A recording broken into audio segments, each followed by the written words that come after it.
Renungan Alam Katolik Rabu 24 Juni 2026, Hari Raya Kelahiran Santo Yohanes Pembaptis. Bacaan Injil dari Injil Lukas pasal 1 ayat 57 sampai dengan 66 dan ayat 80. Kemudian genaplah bulannya bagi Elisabet untuk bersalin, dan ia pun melahirkan seorang anak laki-laki. Ketika tetangga-tetangganya serta sanak saudaranya mendengar bahwa Tuhan telah menunjukkan rahmat-Nya yang begitu besar kepadanya, bersukacitalah mereka bersama-sama dengan dia. Maka datanglah mereka pada hari yang ke-8 untuk menyunatkan anak itu, dan mereka hendak menamai dia Sakaria menurut nama bapaknya. Tetapi ibunya berkata, "Jangan, ia harus dinamai Yohanes."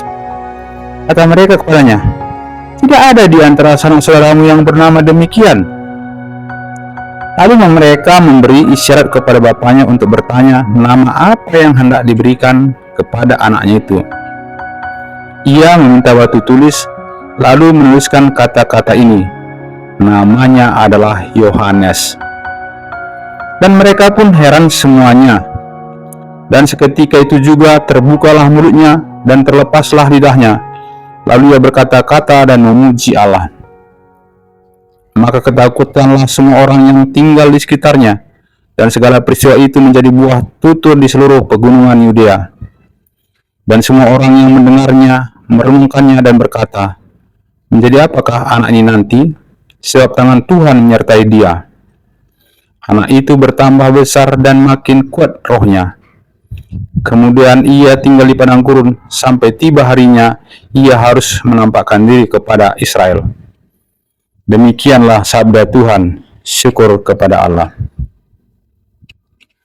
Hari ini gereja merayakan kelahiran Santo Yohanes Pembaptis, satu-satunya santo selain Bunda Maria dan Yesus yang hari kelahirannya dirayakan secara khusus dalam liturgi gereja Katolik. Hal ini menunjukkan betapa pentingnya peran Yohanes dalam rencana keselamatan Allah. Saudara-saudara terkasih, tadi dikatakan, genaplah bulannya, yaitu 9 bulan, Elisabet mengandung anak laki-laki, dan waktu untuk melahirkan telah tiba. Itulah kegenapannya. Anak itu telah dijanjikan Tuhan melalui malaikat kepada Imam Zakaria di masa tuanya, dan di waktu yang tepat untuk disunat, yakni hari ke-8 menurut hukum Musa.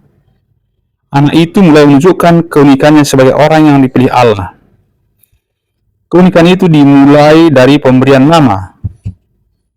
Tidak ada di antara sanak saudaramu yang bernama demikian, kata orang-orang yang ada di situ, sanak saudara dan tetangganya. Elisabet dan Sakaria sepakat memberi nama anak mereka Yohanes. Mukjizat lain yaitu ketika Sakaria menuliskan nama itu Yohanes, namanya adalah Yohanes, maka dia bisa berbicara karena dia menjadi bisu selama Yohanes dikandung ibunya. Yohanes dalam bahasa Ibrani, Yokanan atau Yehohanan berarti Tuhan Maha Pengasih, Allah telah bermurah hati, dan arti lainnya adalah anugerah dari Tuhan. Yohanes memang anugerah dari Tuhan bagi Elisabet dan Sakaria, sedangkan bagi Yohanes, Allah sungguh mengasihi dia dan memberi nama anak mereka Yohanes, yang kita kenal sebagai Yohanes Pembaptis. Disebut Yohanes Pembaptis karena dia menyerukan pertobatan dan membaptis orang, termasuk Yesus. Elisabet dan Sakaria sungguh mendapat berkat dan kemurahan hati Allah dengan kelahiran Yohanes. Maka mereka mempersembahkan anak mereka demi tugas dan panggilan Allah. Dengan bimbingan mereka dan penyertaan tangan Tuhan, Yohanes bertambah besar dan makin kuat rohnya, sehingga ia siap untuk melaksanakan tugas perutusannya di tengah umat Israel. Ibu bapak sekalian yang terkasih, kita juga menerima berkat dalam keluarga kita, yakni anak-anak yang diberikan oleh Tuhan. Anak-anak ini adalah pemberian dan kemurahan hati Allah bagi kita. Maka tugas kita juga mempersiapkan mereka untuk hidup yang layak sesuai panggilan Tuhan bagi mereka. Kita menyertakan Tuhan dalam hidup mereka.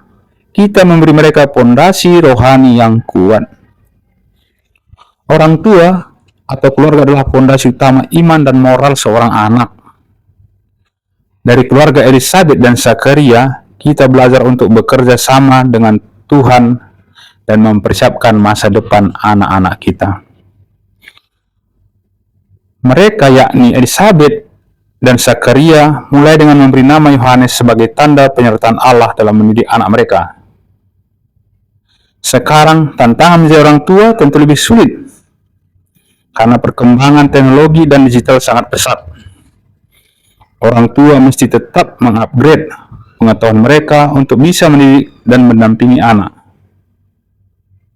Orang tua mempersiapkan pendidikan yang bagus,